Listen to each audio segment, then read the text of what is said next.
it's Mera Alfred back with another thrilling episode of Last Week in Nigeria. And joining me is my co-host in Nigeria, Emmanuel. Hi, Emmanuel. It's good to see you again. It's so good to see you, Mera. How are you doing? Well, I'm hanging in there, but I can't still help but to worry about the Grammys award. You know, it's still concerning to me to see some of our good nominees not getting the recognition they deserve. Concerning the outcome of the Grammy Awards, where we had 8 nominations, Nigerians have gone past that. Nobody's talking about the Grammys now, despite the fact that we had 8 nominations and we couldn't get one winning. So Nigerians are looking at the reality of what is happening now. Do you know what is happening? No. Give me the gist. What's going on? Okay, now let me tell you, Mera. Hunger is in the land. Inflation is at the blaring rate of 29.9%. The economy is something else. Food prices are up in the sky. Even building materials, cements are going for as much as 10,000 naira per bag, with an astronomical increase virtually on a daily basis. So Nigerians are not looking that way again. They are looking at the way of survival. People want to bring food to their table. Families are finding it difficult to survive on a daily basis. So the economy is what is giving Nigerians a concern as we speak right now. Maybe some other time we'll be looking at the Grammys when another edition is about to birth. But for now, Nigerians want to survive. And that's why last week in Nigeria, there were so many public outcry as reported by the national dailies in Nigeria. Wow, man, Emmanuel, it's really getting insane. Nigerian government, seriously, what's the plan here? Emmanuel, what are the headlines saying about this? Once again, I welcome you. Don't forget to follow us on all our social media handles using @LastWeekInNigeria on TikTok, YouTube, Facebook, Instagram, and our WhatsApp channel is also there for you to make use of. Make sure you drop comments, like, share, and subscribe to our YouTube channel. Hit the notification bell for subsequent editions when our new videos drop. My name is Emmanuel Oriowo. Let's begin this way. Last week in Nigeria, it was reported by the national dailies, especially the Punch newspaper, saying Nigerians, if care is not taken, we're going the way of Venezuela. You know what is happening there? In terms of our currency, the value of our currency to the dollar is becoming alarming, and Nigerians are speaking up in different tones. Tongues are wagging here and there. The economy is nosediving, and it's something that Nigerians are worried about. And that was why even the opposition party issued a statement in that regard, saying, Nigerians, if care is not taken, we are going the way of Venezuela. Venezuela? Wow. What newspaper was this reported on? That was reported by the Punch newspaper, Vanguard newspaper, and the Daily Sun newspaper. Still last week in Nigeria, the former Emir of Kano and of course the former CBN governor, Sanusi Lamido Sanusi, said the recklessness of former President Muhammadu Buhari led us to this situation where we are. In other words, he is looking at a review of what has happened in the last 8 months vis-a-vis the 8 years of our former president, Muhammadu Buhari. Sanusi puts it this way: Buhari's reckless policies triggered the sufferness, the hardship Nigerians are going through today. Also last week in Nigeria, PDP governors are demanding state policies. Would you want to attribute that to what happened at the twilight of last week in Nigeria, when the federal government, alongside the 36 state governors, had the meeting at the FCT and concluded that let's start brainstorming over having state police and forest guards to tackle the issue of insecurity that was reported by most of the newspapers last week. Now, the PDP issued a statement. It appears the federal government is bringing in their listening ears. Still talking about the economy and the Naira free fall, tongues are still wagging on how to go about it, because if a dollar is now 1,500 Naira, hovering around in through the parallel market and the official rate, people are asking questions. How did we get here? Of course, I agree with them. They are really facing some serious challenges. And, you know, I saw some newspaper headlines talking about restructuring. Like restructuring is like a magic wand that fixes everything in Nigeria overnight. The Daily Independent and Platform Times has this one. 7 states are at the verge of serious tension based on the hardship being experienced in Nigeria, still reflecting on the economy. And guess what? The Ohaneze Ndibo is saying only complete restructuring will fix Nigeria. And this is a statement credited to other bodies alongside the Ohaneze Ndibo. The Sunday Daily Times and other newspapers reported that Nigeria's hyperinflation is sparking tension and hunger. Don't forget I said earlier that our inflation rate is at the blaring figure of 29.9% today as we speak. We hope it stops there or drops further.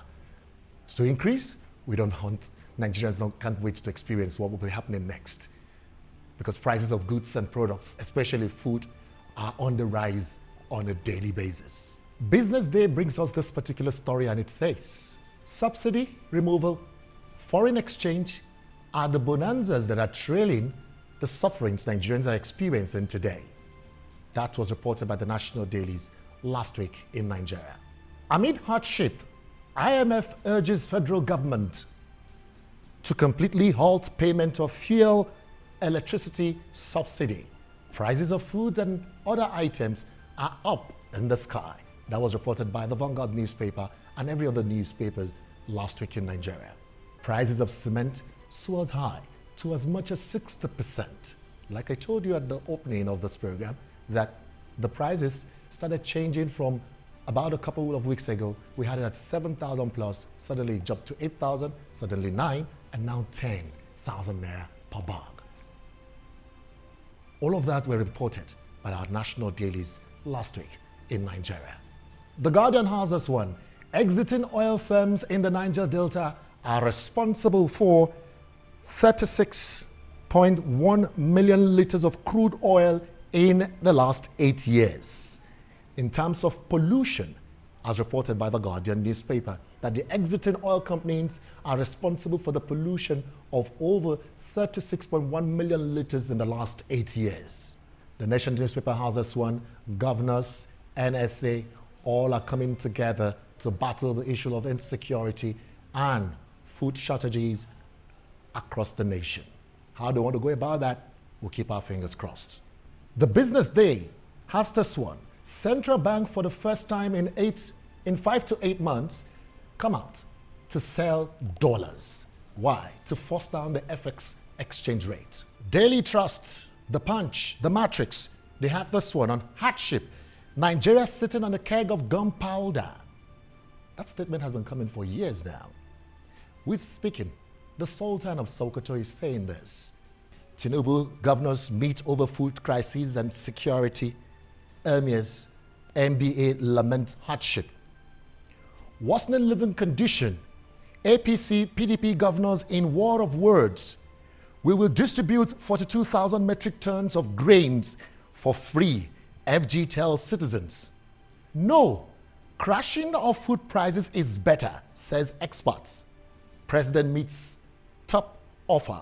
On a sad note, last week in Nigeria, there was grief in the land when the news of Wigwe came to the air about the copter crashing. Though we were told investigation is on, we hope the Lord Almighty will grant the family the strength to bear the loss. Losing his life, wife, and son, and another business partner is a tragedy. Not forgetting the pilot of that copter. Based on the passing of Wigwe, we've had condolence messages coming in from the President of France, Emmanuel Macron, and of course the President of World Trade Organization, talking about Dr. Ngozi Okonjo-Iweala. All of them are sending condolence messages to the family, Nigeria, and the banking industry altogether. Oh, that's true, Emmanuel. That's a very tragic story. We Nigerians over here in America are also surprised about this news. May their soul rest in the bosom of the Lord. The Daily Courier has this one. $6.2 million fraud. Ex-SGF tells court how Buhari's signature was forged to withdraw cash from CBN presidency, alerts Interpol to arrest 3 suspects.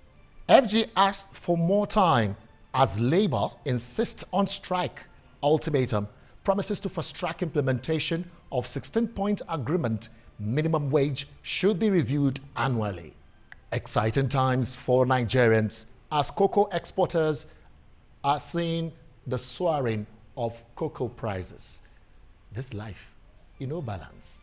Some people are complaining about food, cost of living, but some people will be smiling to the banks because of the kind of business they do. Quick reminder, congrats to all of us for snagging the 2nd place in the AFCON.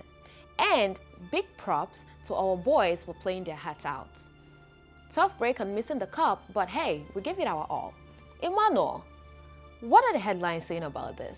Yes, you were talking something about the sporting scene and of course how we came second. I want to say congratulations to the Super Eagles. Last week, we were all excited about going to the finals, but well, we were able to get the 2nd position, which is the silver. We came home with that and the president was excited alongside other Nigerians. In fact, they were gifted a flat in Abuja, a plot of land, and they were all given the national honor of members of the Order of Niger. In a swift reaction, the likes of Ekong and Musa, who is the captain of the team, are saying, hey, stop the cyberbullying of Iwobi. So, Mera, that's a good news for us. At least we're able to come second. It's not easy getting to the finals in the first place. And guess what? That has brought us another thing to celebrate. In the FIFA ranking after the AFCON, we've been upscaled up the ladder to 28th position. Thank you, Mera. That's about the size of the package from here. On behalf of the production team, my name is Emmanuel Oriowo. Let's do this again next week.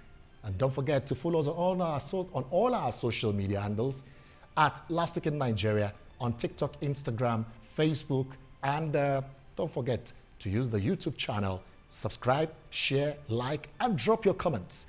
Another good thing is that from the last week in this first quarter of the year, we'll be having a live session where we can get to interact together face to face.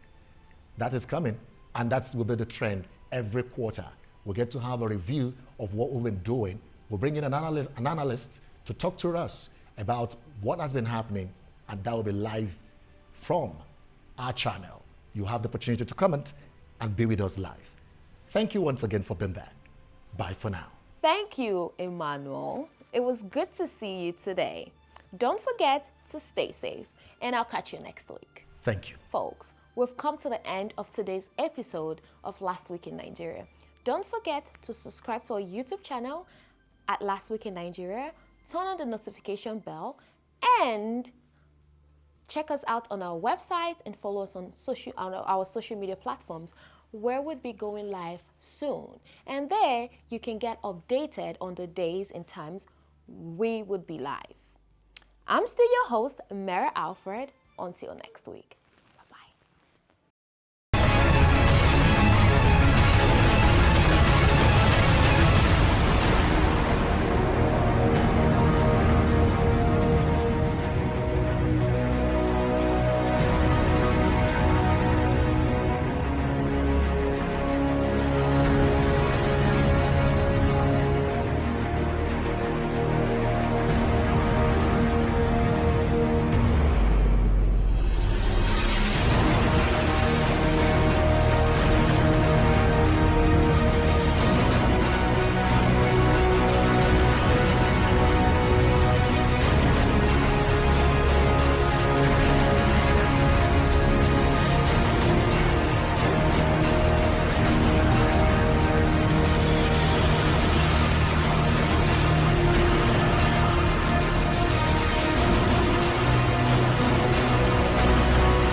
night.